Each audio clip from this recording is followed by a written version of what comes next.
Hey Centra, we are so excited to be here with you again today. This week we're going to be talking a little bit more about some open enrollment education. Stephanie, can you tell us a little bit about what we'll be covering today? Yeah, so this week we're going to talk about basic health insurance or health plan definitions. Terminology you probably hear that maybe you're not 100% familiar with, and so basics of education is always you want to know the definition first so that you know what you're talking about and what other people are referencing. So that's what we're going to talk about today. Let's jump right in and go ahead and get started. The first thing that I do want to say as a disclaimer, first, Aubrey and I are certainly not experts, and so these videos are not intended to summarize plan benefits. They don't take the place of the detailed plan described in the Centra summary plan description, and so we do ask that you go to Lawson or that you contact PCHP for more details. And as we go through our definitions today, we're going to be referencing a glossary of healthcare terms, and we will link this at the end of the video. Very helpful, easy to understand, good graphics and examples, and so that's what we're going to be using today. The first term that we're going to talk about, Aubrey, is premium. And premium is the amount that you pay out of your paycheck every pay period for your health insurance. And so that's the basic definition of premium. The next term we're going to talk about is deductible. You might hear that often. Most health insurance plans do have deductibles, and I'm going to give you an example because it's a little bit easier to understand.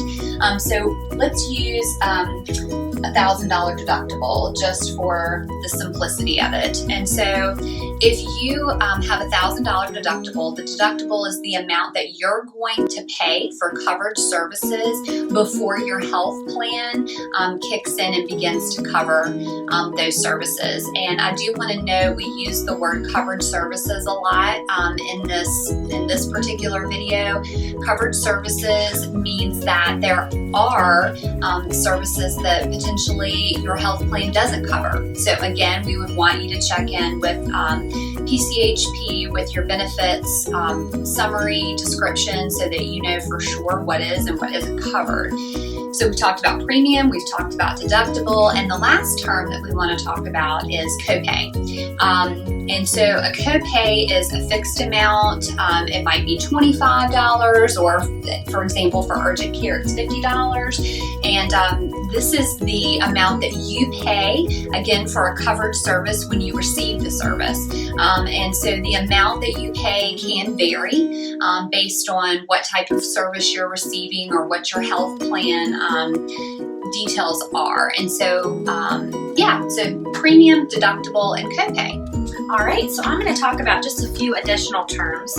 One of those things is our out-of-pocket limit, and I'm referring to also that same glossary. And your out-of-pocket limit is the most that you pay during a policy period, and a policy period is usually 1 year of services. But that's before your health insurance or plan begins to pay 100%. So your out-of-pocket limit, again, is the amount that you'll pay before your insurance or plan begins to pay 100%. Right. And then the other two things that I want to cover are more simplistic terms, I think, for the most part, but really important when it comes to choosing the right provider for your care. But that's network, or in-network, and then out-of-network. So when we go to providers in our network, usually those are people that partner up with our health plan, like PCHP. And so those services are often better off for us as far as cost goes. It's easier to get in and out of those places as well. When we go out of network, those are providers that no longer partner with our health plan, so it involves a bigger process of getting into those healthcare providers.